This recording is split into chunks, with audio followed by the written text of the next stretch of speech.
भक्त के जीवन में तो उसके पूर्व संचय द्वारा बटोरी विभत्सता भी भक्त के संचय से हल्की हो जाती है। संसार में मुझे खोजते हर मंदिर, मस्जिद, चर्च, गुरुद्वारे में मुझे तलाशते हो, मगर अपने सामने ही सारे विश्व और विश्व के हर रूप में फैले मुझे ही जब नहीं पहचानते, तब भला मुझे कहाँ पहचानोगे। मुझे जब तक तुम पहचानते ही नहीं, तब मुझे पाकर भी कैसे पहचानोगे।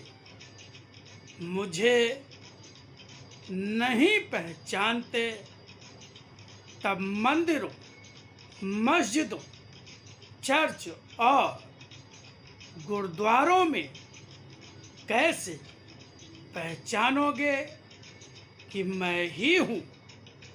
सत्य असत्य का अंतर जानते ही नहीं, फिर सत्य को कहाँ पहचानोगे। मैं सत्य ही हूँ, इसीलिए जब भी, जहाँ भी, जो भी सत्य मिले, समझो मैं ही हूँ। यह सत्य धरती पर मनुष्यों और मनुष्यों की बनाई कृतियों के बीच नहीं मिला करता। यह मिल जाता है उसे प्रकृति, धरती, आकाश, पवन, जल, सूर्य, चंद्रमा और आकाश में चमकते नक्षत्रों में। अगर मन में जिज्ञासा और तलाश हो मुझे पाने की, तो इन्हीं रूपों में मुझे पहचानना। तुम्हारी तलाश व्यर्थ नहीं होगी। धरती पर तुम्हारे जन्म लेते रूप में मैं ही तो होता हूँ, किंतु धीरे धीरे तुम जिस संसार के बीच जन्म लेकर बड़े होते हो, वहाँ तुम्हें संस्कारों में सत्य मिलता ही नहीं है, केवल असत्य मिलता है। असत्य के संस्कारों के बीच पोषित होते हुए केवल अपने शरीर रूप में मैं रह जाते हो।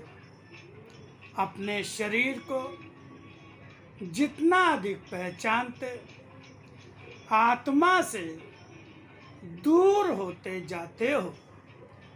यह शरीर से बंधा हुआ रूप तुम्हारा अपना होता है, और जहाँ भी मुझे तलाशते हो, शरीर रूप में ही तलाशते हो।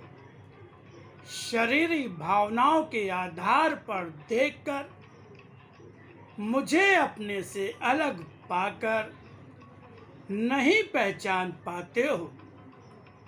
फूलों में देखकर तुम्हें केवल फूल ही दिखते हैं, उनमें अन्य कुछ भी नहीं दिखता, क्योंकि असली न होने पर भी नकली फूल तो तुम भी बना लेते हो।